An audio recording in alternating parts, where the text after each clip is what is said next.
It's time. Episode 3. Jellyfish, Autistic Development Resource Center.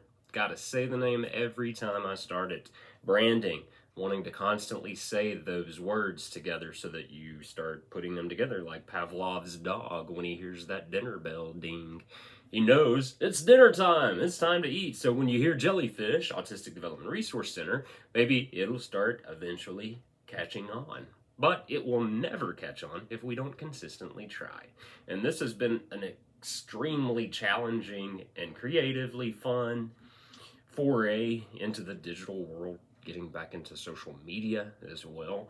It's a weird concept to get off of social media now when that's the norm to be on social media. So probably in about 2000, between 11 and 13, I started realizing for me that there was not value in being on social media in the way that I was seeing it starting to get out of hand, for good reasons and bad reasons. But I knew for Heathy Poo, that was an probably not good situation for me to set myself into and be in that world. Can just imagine for a moment if you could snap your fingers, you have a genie right in front of you, and he says, make any wish that you want, but you only get one, and you can't wish for more wishes. That's the catch. What would your wish be?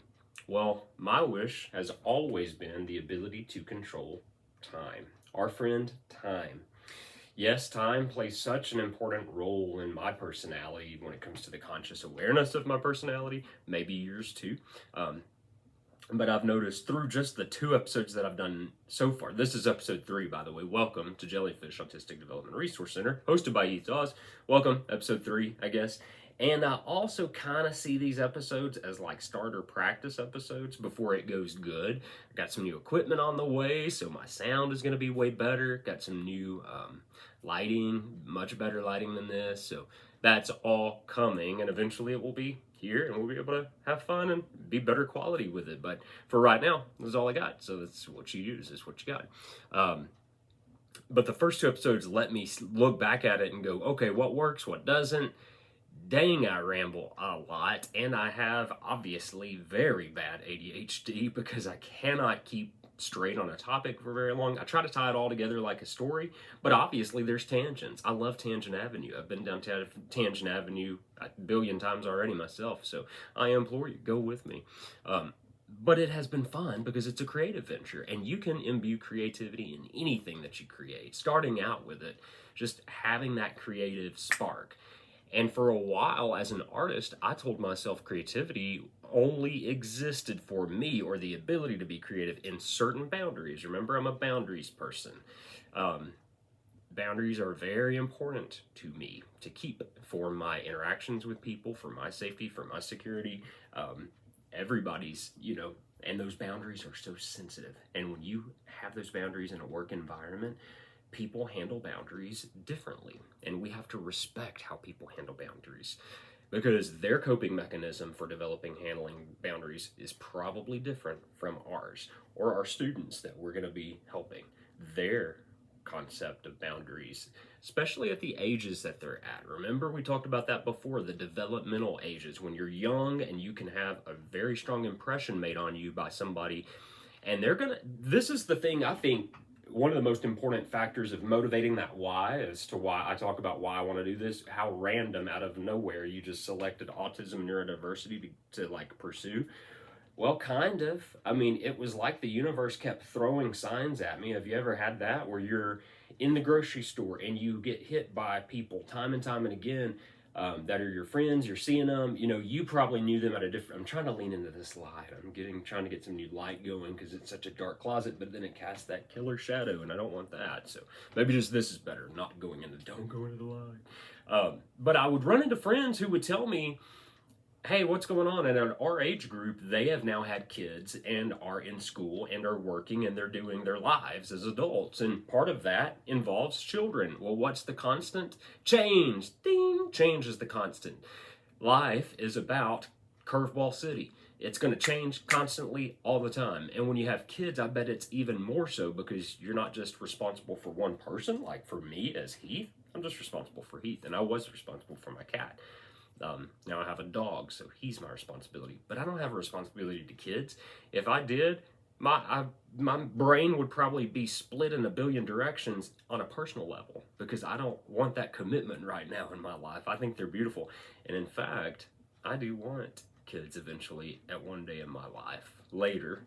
And I'm seeing my family and my friends start having kids, and I cannot tell you how fulfilled my heart is living vicariously through seeing them do those things, because I'm really proud of seeing where they've come from and where they're at now, and how life can be presented to them with all the challenges that come.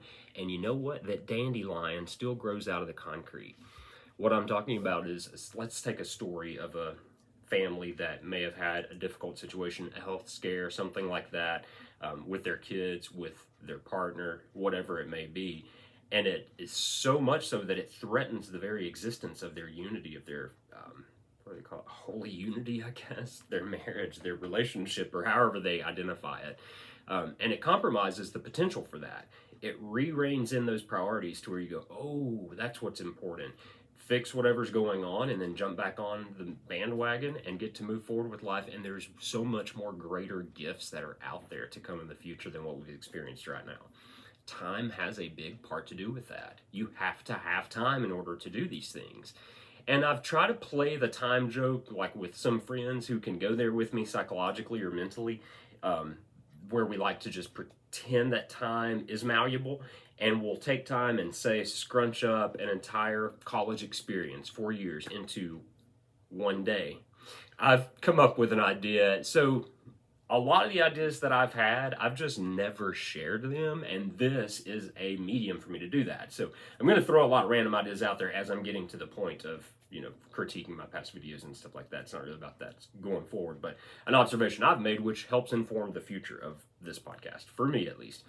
But time, changing the elements of time. So think about your college experience. Say if you got a standard 4 or even 6 years, whatever you got in there, and all the big milestones that you had, huge, big milestones, whether they were, graduating, working backwards, getting married. Some of you may have gotten married in college, had kids, may have had life things happen, serious, important life things that medically it's difficult to talk about. May have had those things, all that. Now imagine if you crunched it down into like a week, and the first day the first extreme thing happened, and the next day the most extreme. Time has to play a role in that for those to be legitimate and it to be real. And that's part of this podcast too. Time has to play a role in it. I have to have a few episodes behind me to where I can see them and see how I want to shape it. And I look at it, I think I've said this before, a lot of times through the eyes of Bethany Frankel, how Bethany would see it. She's a really solid, sharp business person. I would give anything for her to take in what I'm trying to say, my message, critique it. That'd be hard to accept, but she's sharp, and I appreciate that difference of opinion. See, and that's where we can learn to get along. I think that's a bigger learning to get along, basic, common human principle. We've grown to this place in life where it's like you have to vehemently agree with the opinions of others to be accepted, or there's no acceptance at all. Well, that's not the option I want to pursue. Maybe there's an option where those two differences of opinion can come together and they can harmoniously live together. Yeah, there may be some anger and frustration within that, but at the end of the day, are we all not working towards the same common goal of just happiness? Doesn't everybody just want to be happy? How can we compromise on some things and help share on others to get there? Perfect world, right? I'm an idealist. That's part of my personality. I am an INFJT. And that is a rare personality type, especially rare for guys. So that's just how I am. And if you check that out, you'll know a lot about my personality. It'll help fill in a lot of the blanks. But this podcast, the purpose of it, again, repeat it, Dean Pavlov's dog, is to share the mission and to communicate with other people who have done their research in the field and have something like this already up and going, to see if we can make something like that happen in Huntsville. Huntsville, because I live here and I like this community. I love the community here. I'd be happy anywhere as long as I was alive, because I learned how to view just kind of like the good out of it. A lot of people may even say, oh, it's controversial where you live. You live in a conservative state. Well, I think anybody could get behind the mission of wanting to help children or young adults on the autism or neurodivergent spectrum and support that mission in a way that there's no question that you would want to support that mission. And I'll say this a lot, and I say it on all the episodes. This is an inspirational framework that's flexible, changing, It's going to adjust to what we really end up having it be if it comes to fruition, if we can have the brick and mortar place to hold these ideas, this concept, which is a three-pillared concept. One, Jellyfish is built on inclusive counseling geared toward the students on the autism and neurodivergent spectrum, ages 5 to 25, so scheduled counseling and counseling workshops, things like that, for parents of those who need those skill sets. Number two, it has STIM stations. STEM stations are the fun activity physically in this area. Think of it like an educational discovery zone where you take all the fun stuff with Toys R Us, and ironically, in an old abandoned Toys R Us building, gutted and retrofitted to be this new, beautiful glass high-end Jellyfish. I've been calling it Jellyfish LLC, but that may change because the structure of it may change. And the idea of non-profit is becoming more appealing. So we'll go into that option as well later when we talk about the finance side. But the purpose of this podcast is to introduce also the third concept, which is the Community Development Resource Center. So Autistic Development Resource Center. All the words that are in right there. The last two, Development Resource Center, well, three, I guess, in that sense, but it's meant to share a community aspect, to open our doors to the community and say, we have resources available that can help make life easier for you and your family, built on education, built on science, built on healthcare, kind of that sector, because this is dealing with the most important thing in most people's lives, which is their children. You have to take handling that responsibility with the utmost level of confidence, security, safety, and transparency. Being open, saying, okay, you're going to entrust me to help share something with your child. You better come correct. You better show me that the security is in place to where not only me as the adult, but my child feel comfortable going in that place. Because we have options, and you don't have to go somewhere you're not comfortable, or you should not. That's a standard you should never have to compromise on. Comfortability, I guess, or your security, how you feel as a person in that environment. Never compromise on that. And the moment something feels wrong or weird or, unsafe, strange, you bring that to their attention of the management. Me, as the founder and CEO, whoever's staff, whoever's working that day, will address it immediately head on. But hopefully I, as the owner and CEO founder, will be there at all times because I'm willing to give all that I have to something like this effort. I think it's a fun effort to pursue because I have a personality that wants to pursue this and is probably good for something like this, and has been for a while. I talk about the gumbo that sits and stews and it gets better as it stews, or any other confection, I guess, for that matter. Anything that you cook and that the element of time comes in and it gets better the longer it waits. Well, I've mentioned this before. Why didn't I do this before when I was in my 20s? I wasn't ready. I wasn't at that place. I didn't care enough about my own life to care about other people's lives. I've gotten my stuff together finally as an adult, and now I can share different things with the world because of that. And this is one thing that I hope I'll always be known for, is at least having a good head on my shoulders and saying, as an advisor type role, I don't tell students what to do or what to take or what actions to do at all. I share options with students, as I think any good advisor would, and you say, here, your unique goals and priorities may differ from other people's. So instead of deciding for you, I'm going to share these options and help talk you through this. I'm a thought structurer. I like to help students structure their thought processes when it comes to making decisions. And that's not only in the academic world, but professional, personal world, things like that too, if they need it. But that's not my role in my current job. It's only academic. And I love that. I really love my job. I have a fun time doing it. And my heart races when I get to work with students and help their families, like parents, collaboratively, and we do something good. I think it's so cool. And it's kind of not something that you try at. I think it's just something that is when you enjoy your work like that. And thankfully, I am so fortunate to have a position that I do love so much like that. So, because it does let me contribute to the world, share stuff,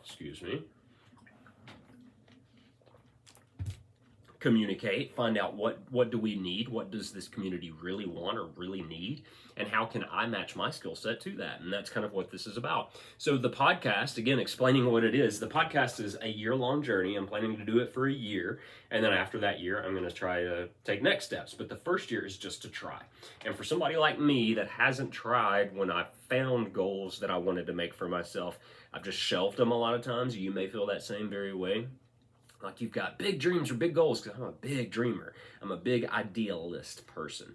I like ideas. I like different conflicting ideas, and I like my own. I get lost in them. Kind of like Aurora in The Field, like the musical artist. Her name is Aurora. I think she's like some sort of European, Icelandic maybe. She's phenomenal. Her music inspired me to start this. The song Apple Tree by Aurora inspired, not the lyrics. When I hear songs and music, I can't really listen to lyrics, and I know that's weird. Most people only listen to lyrics. If I listen to lyrics, I'll know how that person who wrote the song was feeling, and I want my own feelings to attach to the song, and that's why I don't listen to lyrics. I know that's weird. Eventually, I'll listen to the lyrics, I'll understand what they were saying, and I'll go, oh, that was your opinion, okay. But I have such a weird and intense relationship with music, musical notes and sounds, verbosity. It's weird, and it's like an emotional response that I have with music. So when I heard Apple Tree, I immediately saw this. Well, I'll tell you the story I saw later. It's a little too personal, but the theme of what I saw was the theme was, who cares? Jump right out there with your idea. If you have an idea, if you enjoy, pursuing something like that, throw it out into the world. See if it sticks. See if it resonates with somebody. Share that as a community. Build a community. I think as a world we want that community, right? Well, here's a way to have that community in a cool setting that does something good for kids and young adults. And I say this a lot. I was trying to say it earlier. Let me go. Even if it's not me that does it, if it's somebody out there in the world that does it and does it right and upholds that high standard, mission accomplished. Or the parallels that you may get from the lessons that we go through with our struggles in this, going through it, working through it, trying stuff, seeing what works, seeing what fails, being open to that. That may serve as a framework for somebody else who's got an idea about their own business that they want to start, but then thinking about that business in different ways. Maybe that's my strength, is just my way of thinking. A lot of people say it's weird or strange. And maybe that's just the people that I talk to because of the way they think. Some people think, oh, it's totally normal how you think. The main theme of how I think is creativity. That wrapped around emotion. So emotion and creativity are the two driving factors in my personality. Emotional and creativity. And through this medium of podcasting, I can share a lot, and I'll be able to share a lot about what I want to do with this business, because that's primarily why I'm here. For a purpose. I always have to have like a purpose, like a reason for something, and I'm sure that resonates with people. You may also feel the same way. Me in particular, I've always had to feel like if I don't have a purpose, I'm not fulfilling why I was put here. And that may be wrong, maybe it is, I don't know, but that's how I felt. And I, through therapy, a lot of times have learned that you don't have to have a purpose, you can just be, and that's okay too. But for me, I really like to get excited about having a purpose, because I've got a lot of emotion, creativity that I want to put in an idea and share it and put it out there. So that's the purpose of this podcast. And I do this, and I appreciate your even willingness to listen this far. The first 2 episodes were kind of junk. I mean, badly edited, no editing at all. Starting in front of a ceiling fan. I didn't honestly intend on recording that as an episode at all. I thought it was going to just be a silly video for me because I just record and watch my own silly videos all the time. But I decided to start talking and see how it felt emotionally. Again, emotion, ding, to go through putting an episode out there. And I liked it because it's about something I really enjoy. And when you have something like that you love and enjoy, it doesn't feel like work. It feels just fun, And a lot of people do that with their crafts or art, whatever it is they do. But this is what I'm wanting to pursue. So if this is your first time ever checking us out on the podcast, thank you for joining us. I don't ever want to say the subscribe and like thing. I'll say it just to make this point. It kind of nauseates me to say something like that when I assume my audience already knows. I strongly doubt that anybody in the world, on YouTube, wherever, is the my videos are the very first and only they've ever watched. Meaning they've probably already heard that like and subscribe somewhere else.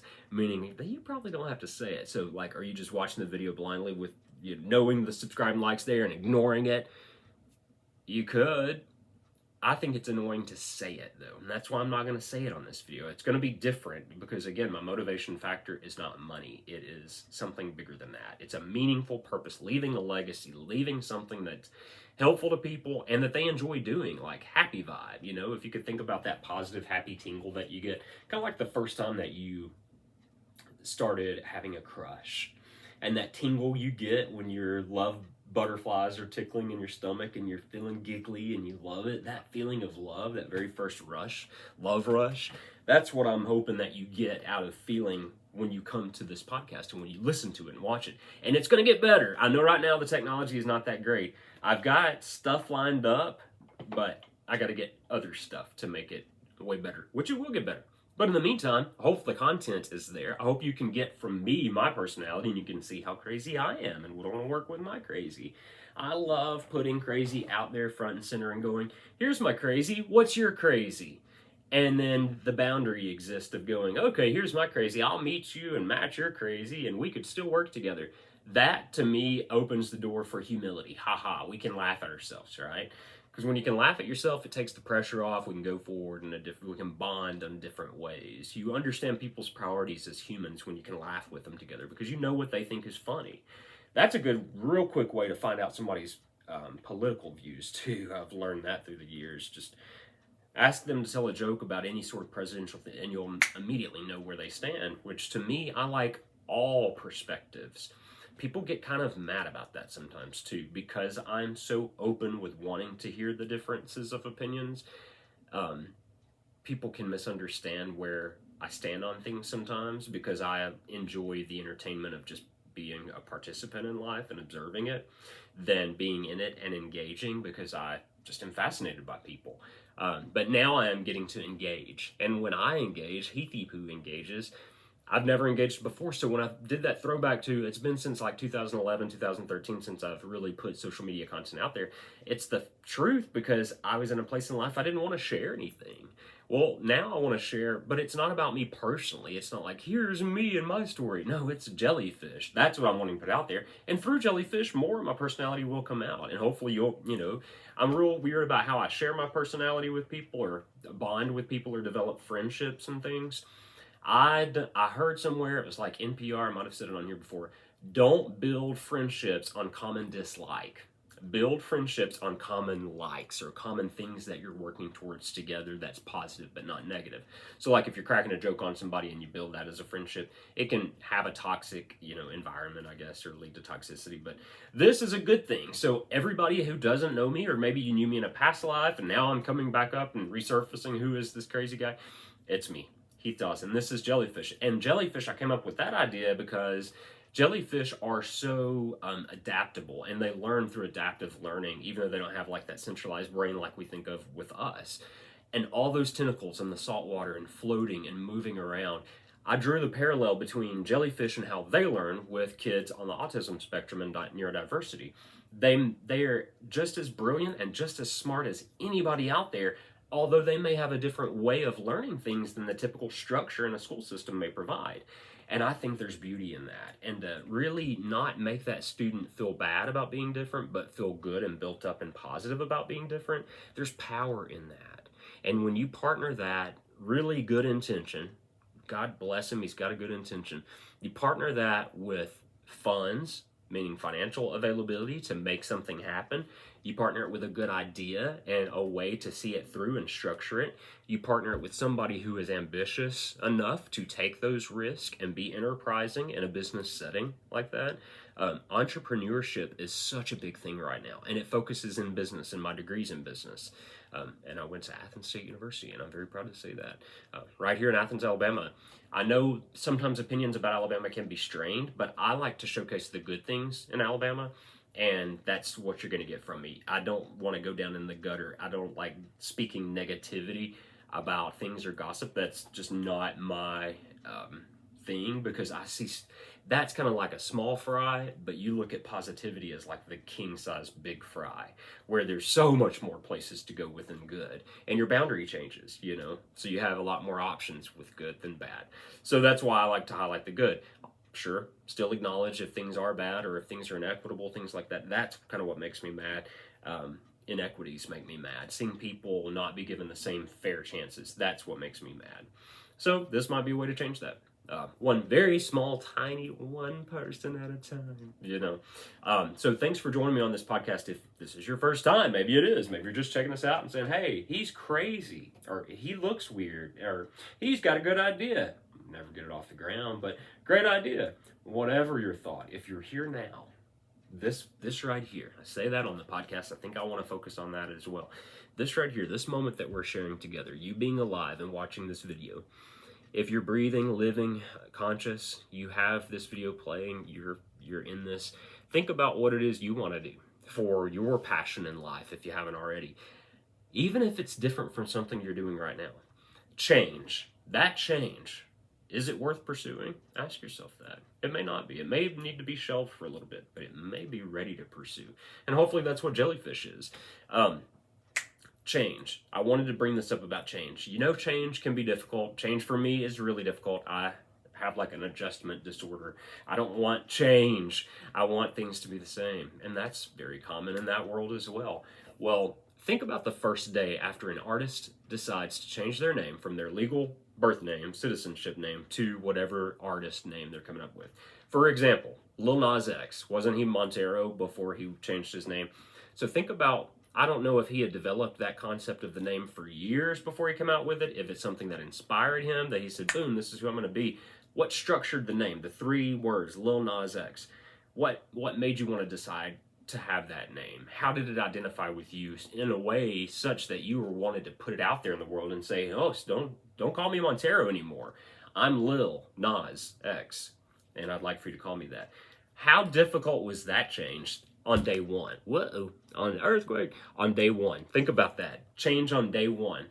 Think about the first day that Montero decided to go by Lil Nas, and he goes to his parents or friends, whoever, and is like, yeah, don't call me Montero, just call me Lil Nas X, please. Like, that's got to be a change for other people. But eventually it adapted, and he was the one winning Grammys and killing it out here and living his best life. And I am very proud of him for that. Like, it fills me with happiness to see him doing what he's obviously very well meant to be doing. So this is something that is a change for me, because it would be a change in a different career path direction. And I'm not sure about taking that step just right now, because I really love what I'm doing. So that's why this learning experience is happening, and I learn through doing. So a podcast is a good medium for me to learn. Sure, I could research it all day, but I'd enjoy it way more if I could talk to people and interact. So I'll have research, people that are in the research field of neurodiversity and autism, but those who have done healing research on the healing sounds of music and sound therapy, touch and light therapy. These STIM stations that I talked about, one of the 3 pillars of Jellyfish, that's where students will go in. Think of like Discovery Zone, like I was talking about, in an old Toys R Us, beautifully color stimulated, clean. I describe them as stations, individual stations, like 20 feet by 20 feet, that anybody can go into, of all abilities. It has to accommodate all abilities, physical, mental, emotional, all those abilities. But they're STIM stations where students get to stimulate in different ways, visually, seeing like pink lava flowing and feeling warm puffs of air or charcoal in the air, what that would smell like for a student. Changing it to the rainforest and having the sound of birds chirping and frogs, and feeling a light mist of sprinkle and green and blue coming out. Those are the kinds of STIM stations I'm talking about. Having physical, like a jellyfish, like the tentacles on a jellyfish of something rubbery and plastic, feeling, going through a station, you know, that's big enough for adults, kids, everybody to go through together, that's safe, that you can feel of that, get that stimulation and just play in there while you're in there. As a kid, I was this way. I would obsess over things, sounds. I would go through just singing, making stupid sounds and noises just to annoy people. Because I loved it. I just like blah, blah, blah, you know, making sounds. I love the way that sound. And obsessing over things. And I did that all the time. So I know kids would find it calming to be in those STIM stations. And that's inspiration came from White Lotus 2, the son that they crammed in a linen closet, and he said, "Oh, I'm stimming," and he had his earbuds on, or ear covers on. And that had me curious. I was like, what's stimming? So I researched it, found it out, check it out, something that autistic neurodivergent students do. I am by no means an expert in this field, but I have the desire to bring experts together and to communicate about this because I think it's cool, fun, and interesting. So I use AI to help me structure my thoughts sometimes, or I'll give it a question and see what it regurgitates. So my question was, in the terms of this business, which I'd like to get up and off the ground, we're going to have segments about the financial, the physical, the projects we can do, all those cool things. What I asked AI this time was about summer camps. So think about that. In the summer, the months of June and July, I wanted to have dedicated summer camps for 3 different age groups. One age group is 5 to 9, the young kids. One age group is 10 to like 15, that may need to be adjusted. One group is 16 to 18, so young adults, middle, adolescent, children. And have a week-long camp for each of them, and it's a life skills camp to where they learn how to go through the motions of just basic, simple life skills and help sharpen their skills of communication, eye contact, environment, adapting to change, but also having a routine of getting up and going to something from 8 to 3 every day, Monday through Friday, for that week. And here's the fun part for the student. It focuses on them. It says, what is it about you that makes you special and makes you unique? And how has that been a struggle for you? And how can we highlight that as a positive thing for you? So maybe it's somebody who is nonverbal and they don't speak. And at the end of that, they have their own individual goals. But what if they hear poetry that they love so much that they're willing to start speaking, or they're ready to? And what if you have mental health counselors and the right psychologists collaboratively working in a space that supports and nurtures these children? What if you have counselors who are part of that big team that develops a plan for your student and says, we're all focused on that one student? And that's where I think the business aspect or the demand would be, because when you tie a price tag on something that's going to help your child become a better person, you want to invest in that. That's an investment in their future. And that's where we're going to have financial consultant people come in and talk about that. How do we set up memberships? Do we do pay per play or pay per day visit? Do you have membership counseling to where that means your counselor's available through telehealth, virtually, or in the office if you want to come hit the STIM stations for a while and soothe out? That's what this is. And me talking about it makes it become reality. It pulls straight from the ether, an idea out there in the world somewhere, floating around with the other 42 gazillion ideas that are already up there. And you think about if God was up there going through his prayers, like, okay, I'm receiving like a lot of prayers from the earth right now. What are these about? Okay, mostly it's about the presidential election. Okay, what's next? Okay, we can't discuss that on here. Okay, what's next? Oh, you want something better for your child. That's probably a common thread for most of them. Wanting something better for their children. If you can give your child something and it be something that can help their life and enhance and give them a better life, I don't see anybody or know anybody who would ever say no to something like that. Now, this resource like this could be expensive. It might be a very pricey thing, but if you have the money and you're willing to pay for it, and it's a resource you can rely on to help your students through that time period, and that's another thing. I like that it's got a time period of like ages 5 to 25, and then they go and do their own thing, because that gives them the opportunity to put those real life skills to work in a real world setting. For example, look at Think College. Think College. I don't want to misquote it, so I'm going to look it up. That's literally what it's called, Think College. I found out about Think College from Autism the Musical. Autism the Musical was a really educational experience for me. The lady who founded it, God, what is her? Elaine Hall. She's a special person, and she's somebody I want to talk to on this podcast about this, because she has experience. She has those resources. She called together kids with autism to put on a musical, a play, and sing. How cool is that? And how much of an uphill battle is that? Probably when she first started out, I bet people told her, oh, you don't want to do that. Oh, that's too crazy. Oh, that's too much. That's too difficult. Or, oh, that won't fly. These kids don't want that. Or any negative naysayer that came out of the woodworks and says, you're gonna fail. Okay, thank you. Because again, instill those rocket boosters on their feet. You're gonna inspire me, bring on the negativity. You use that and you catalytically convert it into something like gold, which is a good thing. Because out of difficult things, just like that dandelion pops up in the cement, out of difficult things, good things can come. And we can use those good things in the element of time, how she's been on our side. We can use it either positively or negatively. We can use it positively to go forward and help drive our future missions in life. Or we can go negatively and say, that just has gotten me down so bad I can't move forward, and I'm going to stay right here in that energy. And I, as a human being, have been in both before. I have been in both energies. And every day I look at it as a struggle to pick, okay, which energy am I going to go with today? We all have that. That's life. And that's where I could benefit from having that team of counseling and clinical psychologists and researchers to come together so we can collaboratively communicate, because this is the gift I have that I want to share. But I don't want to discredit myself. Everybody's gifts are equally important. Is that safe to say? Now, there may be some people whose gift we rely on more than others. And I love giving people like that the table, giving them the mic, saying, you've done your research, tell us, what is it like? What have you learned? And how is that going to impact this community? You live here in this community, you want to contribute to it. This is our team on an employment level. We work together, we work with each other. There's no organizational structure that says, I'm the boss and you work under me. I find that to not be what is the best in this situation, because when you give smart people freedom, good things can come too. You give smart people freedom, you can really accomplish a lot. And we're all smart in our own ways, some more so than others, in many different metrics. But those differences pulled together are what make us a valuable team. Having those differences pulled together, that's an important thing. Being able to do that and then say, look at what we're working towards together, and knowing each person's personality feels that they're contributing in a meaningful and powerful way towards that mission.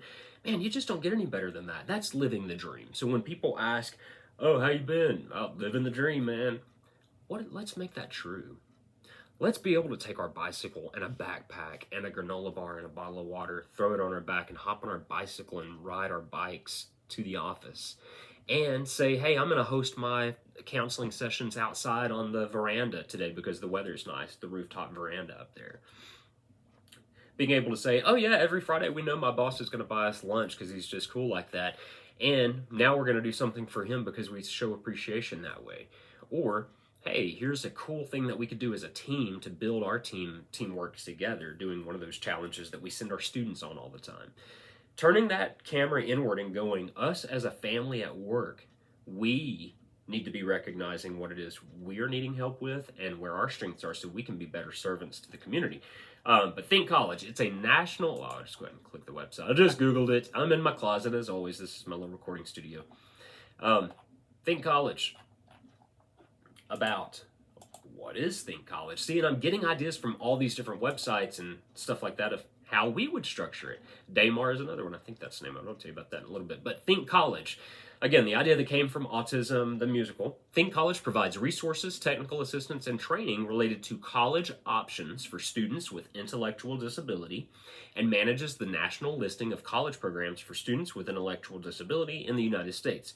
We're a national technical assistance, research, and evaluation center dedicated to developing, expanding, and improving higher education options for students with intellectual disability.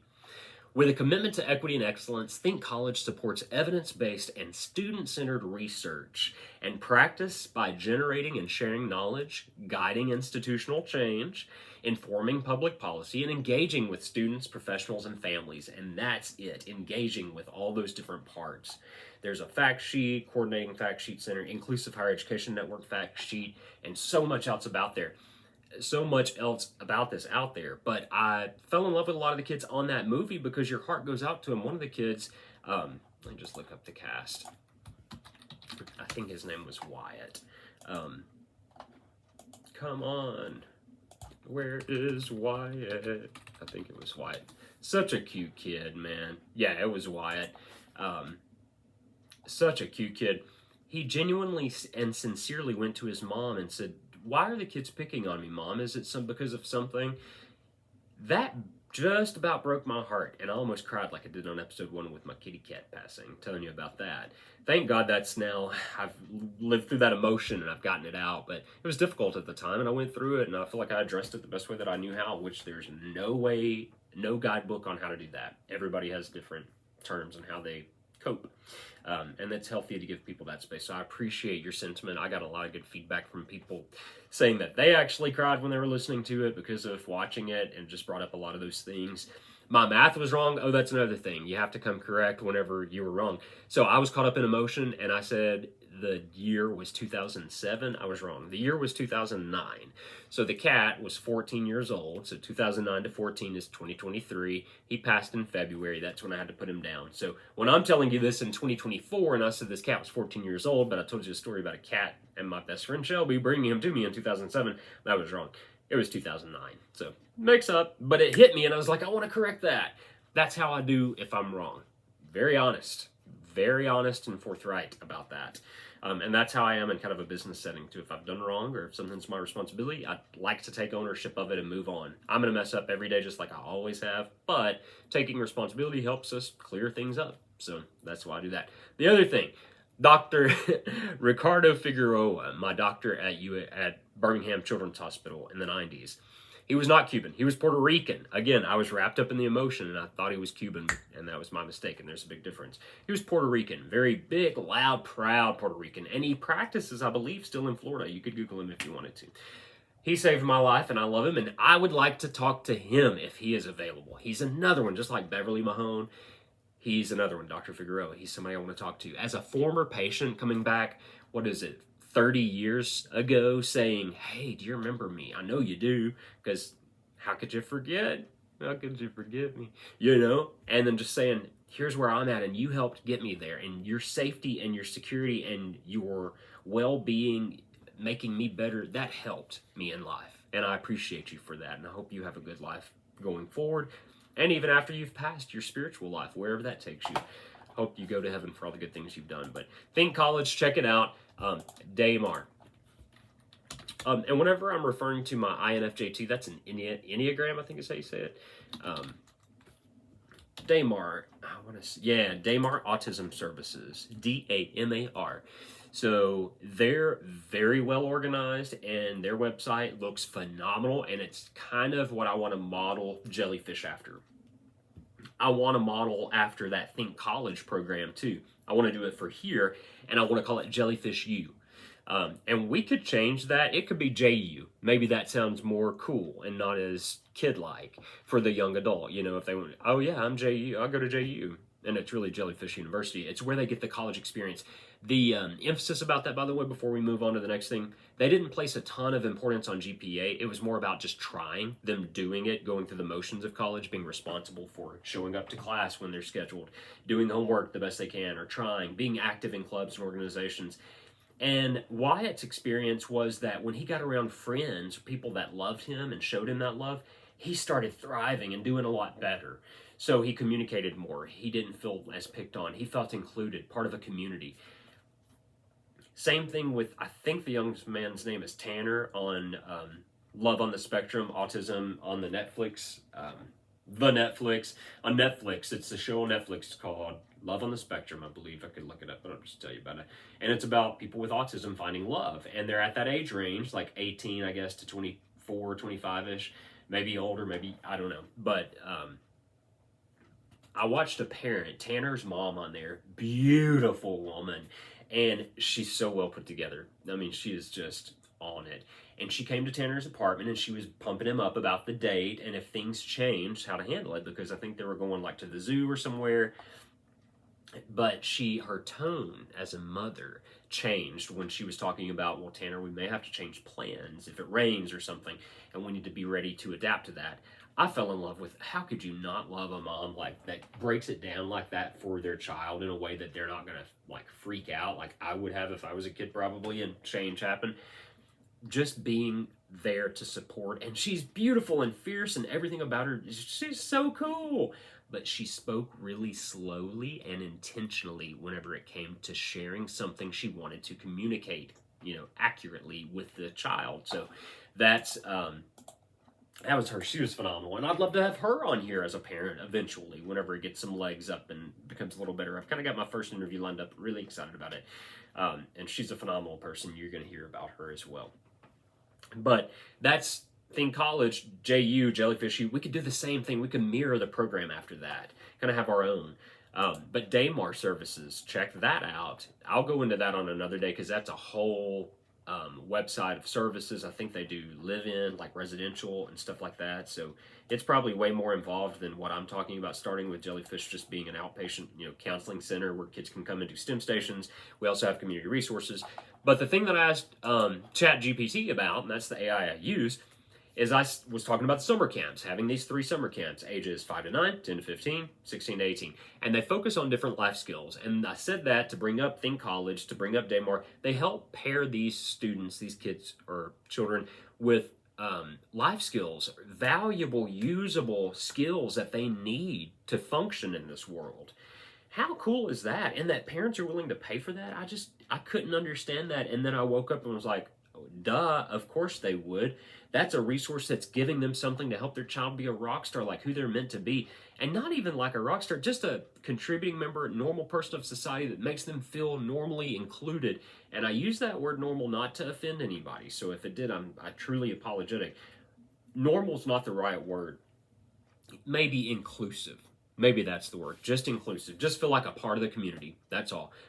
Abnormal, normal, strange, weird, fun, perfect, amazing, icky, sticky, smelly. That's the earth. That's the human race. That's who we are. And if we don't accept that sticky, dirty, nasty, stinky person or personality beside us, we might lose out on something.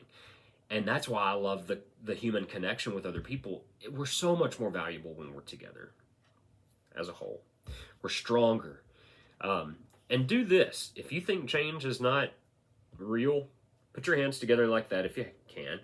Hold them for a minute, open them, and then move over one finger from where you were and squeeze it for a minute that way. A whole minute, count it. And then afterwards, try to go back to the normal way and see how that feels. You actually want to go back to the new way once you do it, because change, like a habit, sticks.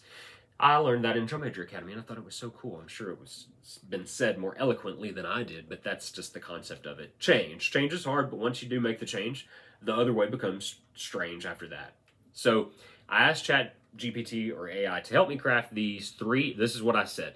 Could you help me craft 3 ideas for concepts for summer camps geared towards students with autism and neurodiversity, focused on providing students with a week-long day camp setting where they can learn life skills for becoming their ideal adult and fully realizing their potential to contribute to society in a meaningful and productive manner. So that's the intention. Bless his heart, he had a good intention. That's the intention, okay? That's the idea that I put out there. And I continued, but I'm very specific with AI, and it's helped because I continued by saying the 3 age groups will be as follows: 5 to 9, 10 to 15, 16 to 18. This way we can focus on age-appropriate projects for the 5-day summer intensive, in which we have adult representatives from the community who are successful members of society come and speak to each group about how they use their autistic or neurodivergent abilities to circumvent the world we live in, and how they make autism work for them rather than the other way around. Throughout the week, students get access to insider connections, building a rapport with employers, career-based, job prospects based on their personality type, such as Myers-Briggs, the Enneagram, or whatever's recommended now by psychologists that can actually administer it. So that was job prospects, and are given resources to assist with the age-appropriate next goals in a student's life. And that's why I broke down those age groups that way. What's most age-appropriate? Because you're going to have different life goals at that time, Through camp, and this is me continuing, this is my prompt that I put into AI. Through camp, students are instilled with confidence that comes from within by honing in on what makes them unique, special, and amazing. We culminate the week's events by hosting a family preview night to introduce their future selves to the world, speaking about their unique gifts and plans to share their own individual gifts with the world, and can be expressed in any way they deem fit. For example, poetry, a play, music, or a band, acting, skits, performances, interpretive dance, etc. And afterwards, they showcase their art similar to a gallery showing, but for themselves as the work of art, which strives to be the fully realized and garners the support of their family, friends, and the community at large. The gift for the families at the end is that they have a more confident child, excited for the future, with skills that allow them to take the next steps towards accomplishing their goals. And that's the heart of the camp, okay? Here I continue. I need 3 distinct camp concepts to go live in the coming months with registration. We'll charge a fee for enrolling in the camp, and guests are given full access to all the resources we share during the sessions. Please come up with 3 names for these camps that are actually acronyms for something more meaningful and appropriate for each age group. Blah. Whew, that was a lot to put into ChatGPT, but I want to be specific so that I can get something good out. And here's what we got. And I'm sharing these with you live. I've not pre-read them, so you're going to get the real emotion and reaction. And ChatGPT said, certainly. Here are 3 distinct camp concept ideas for students with autism and neurodiversity, along with names that are acronyms representing their focus and age groups. Exactly what we want. I love you, AI. Camp Inspire. This is Inspire. I is innovative, next steps, promoting individualized realization and excellence. That's really good. I would have never thought of that on my own. That's why I like AI. It can help. It's a very valuable tool for me. I'm getting excited. And I hope it's a tool that's valuable for you too. Camp Inspire. Again, that's the acronym for Inspire is innovative next steps promoting Innovative next steps promoting individualized realization and excellence. God, that's the 5 to 9 year olds. That's pretty cool for a 5 to 9 year old. Age group 5 to 9. Concept Camp Inspire focuses on nurturing creativity, confidence, and independence in young students with autism and neurodiversity. Through age-appropriate activities, students explore their unique talents and interests while learning essential life skills. Each day features guest speakers from the community who share their personal stories of success and offer guidance on embracing neurodiversity to thrive in the world. Students engage in hands-on projects, group discussions, and interactive workshops designed to instill a sense of self-worth and empowerment. That's pretty cool from 5 to 9 for an age group of 5 to 9 year old. The camp culminates in a family preview night where students showcase their newfound skills and aspirations for the future. How cool would that be? Because I think about myself at the kindergarten age. I needed some help like that. I mean, I hate to say it, but I pooped my pants in the 1st grade in a cafeteria. That was a traumatic experience. Little did I know I had ulcerative colitis, so there was something going on in my body causing stuff to happen. But as a little kid and surrounded in a lunchroom of 250 little kids, you're not going to hold up a sign or brochure about digestive diseases. You're going to squeeze yourself up against the wall. At least in my case, I set on my lunchbox. It's so embarrassing. I sat on my lunchbox and pressed it up against the wall and was like, I'm going to stand right here. And my teachers were great about it. They just tried to handle it like an adult, I guess. And the kids, you know how kids are. So we were all lined up on the wall trying to leave. And I was like, I really got to go to the bathroom. I really got to go. And they were like, just wait. So I said, okay, I'll wait. And as the line started going and my 1st grade teacher said, come on, everybody, let's go, Miss Jackson. I stayed against the wall and said, I can't go. I'm sorry. I had an accident. And that was bad. My mind as a child blocked a lot of that out because I didn't want to remember it or carry it over, I guess, into my adult life. Maybe that's just how I handled it. But I could have used some Camp Inspire because I needed some confidence to help find a focus, any focus to go forward in this world. And I didn't really have it until art came into my life, and I did art camp for a couple of years, and that was really cool. And then band came into my life, and it became my world, and I loved it, and it gave me a sense of purpose. So hopefully these camps can give kids a sense of purpose. But that's the first one, Camp Inspire, ages 5 to 9. And here's what it says. Camp Inspire, oh, no, never mind, sorry. I've already read that one. Camp Inspire. Now on to Camp Thrive. Now we're on to the 10 to 15-year-old age group. Camp Thrive, and the acronym is Transformative Hands-On Resources Inspiring Versatility and Excellence. Okay. Camp Thrive, 10 to 15 years old. Thrive is a transformative experience for preteens and teenagers with autism and neurodiversity. This camp empowers students to discover their strengths, build resilience, and develop essential life skills for transitioning into adolescence and beyond. Through a combination of interactive workshops, skill-building exercises, and real-world simulations, students explore various career paths, practice self-advocacy. That's important, excuse me. and learn effective communication strategies. Expert speakers from diverse backgrounds share their insights on harnessing neurodiversity as a valuable asset in the workplace and beyond. Camp Thrive culminates in a family preview night where students showcase their accomplishments, share their plans for the future with confidence and enthusiasm. And again, the bar is going to be set like attainably so that students don't feel this pressure to have to put on a show. No, if you don't even feel comfortable presenting at the end, you don't have to. The skills you're taking with you, what's in your heart, what you've learned, what's in your mind and your heart, that's the gift for the students. And they can share that if they want, but they don't have to. And that takes the pressure off too, saying, oh, absolutely, we're not going to make you stand up and sing in front of people if you're scared to do that, you know? No, being cool. Being cool. That's the main thing. Just don't be all uncool. Just be cool. So that's Camp Thrive, 10 to 15. So far we've got Camp Inspire. Yeah, that's the first week in June. Camp Thrive, that's the third week in June. And next is Achieve, and it's right after 4th of July. Camp Achieve, and Achieve is the acronym. It stands for Advancing Confidence, Hope, Independence, and Excellence Through Valuable Experiences. That's pretty cool and long-winded and just like me. Age group 16 to 18. Camp Achieve empowers older students with autism and neurodiversity to navigate the transition from adulthood with confidence and purpose. Boom, confidence and purpose. Through immersive workshops, mentorship programs, and career exploration activities, students gain practical skills, self-awareness, and the tools they need to pursue their goals and aspirations. Guest speakers from various industries share their personal journeys and offer insights into leveraging neurodiversity to achieve success in the workplace. How good is that? Phrased. Thank you. Students participate in mock interviews, resume building workshops, and networking events to connect with potential employers and community resources. Camp Achieve concludes with a family preview night where students present their individualized career plans and celebrate their achievements, ready to embark on their next chapter with optimism and determination. How cool is that? Each camp, and this is recaps from AI, it says each camp charges a fee for enrollment, providing students and their families with access to comprehensive resources, mentorship opportunities, and a supportive community dedicated to fostering personal growth and success. That is just so good. I could not have said it better myself. Thank you, AI. I really appreciate that. Those are the 3 camps, and that happens like right after 4th of July before kids go back, and then maybe there could be a community camp for adults.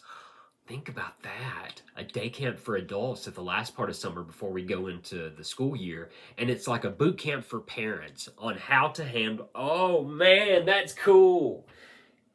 If that existed like at a really nice place in, say, Connecticut or Delaware, somewhere where there's like Stepford wives and Stepford families, God, man, if that could be the case, I would set up shop there in a New York minute and say, here we go, community, we're ready to go live. And I would have that parent camp at the last week. That would be really cool. Checking egos at the door, being open as parents to learn. That's another cool part. If you're going to tell your kids, here's the things you need to learn, you need to be prepared to learn too. And we have to be humble about it and go, you know what, I'm still learning as a parent. I'm a new parent, or I'm speaking as if I'm somebody. I'm absolutely not a parent. In terms of a human sense, I have a dog now, and I had my kitty cat, Little Sir.